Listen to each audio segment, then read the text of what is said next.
Hello friends, चॅनलमध्ये पुन्हा एकदा तुमचं खूप खूप स्वागत. चॅनलला पटापट सबस्क्राईब करून टाका म्हणजे नवीन नवीन रिव्ह्यूज तुमच्यापर्यंत पोहोचत राहतील. सो फ्रेंड्स, कुरळे गॅरेज हे पुन्हा एकदा ओपन होणार आहे. येस, आपल्याला पाहायला मिळणार आहे 3.5चा पार्ट 2. कुरळे गॅरेज मधले 4 भाऊ आणि त्यांचं न झालेलं लग्न आणि त्या गॅरेज मध्ये नव्याने एंट्री घेणारी रिंकू राजगुरू कामिनीच्या रूपात. त्यांचा हाच नियम मोडायला या नो एंट्री मध्ये आता मी एंट्री घेतली.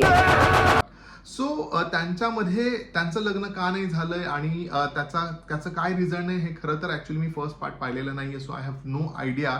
बट इंटरेस्टिंग विषय वाटतोय की चारही भावांचं लग्न नाही झालंय आणि त्याच्यात गॅरेजमध्ये जर अशी एखादी सुंदर मुलगी येणार असेल तर मग कोणाचा पाय घसरतोय का आणि घसरल्यानंतर मग भावाभावांमध्ये काही म्हणजे त्यांच्यामध्ये काही वादावादी होते का, भरपूर काही होऊ शकतं. सो बघायला मजा येणार आहे. Looks promising. But let see, जेव्हा फिल्म रिलीज होईल तेव्हाच आपण सांगू शकतो की फिल्ममध्ये एक्झॅक्टली काय ऍस्पेक्ट्स आहेत.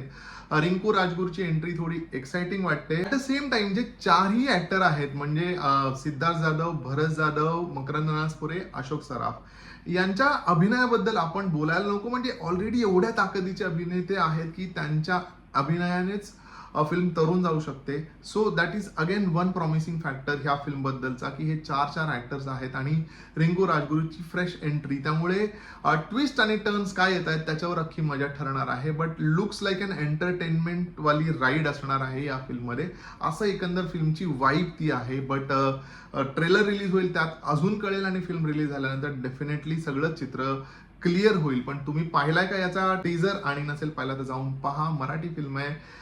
एनकरेज करा मराठी फिल्मला आणि नक्की जाऊन त्याचा टीजर पहा आणि मला सांगा कॉमेंट करून तुम्हाला कसा वाटला. आपण सगळ्यांनी सपोर्ट करायला हवं आपल्या मराठी फिल्मला. सो भेटूया पुढच्या रिव्ह्यू मध्ये. तोपर्यंत स्टे ट्यून्ड.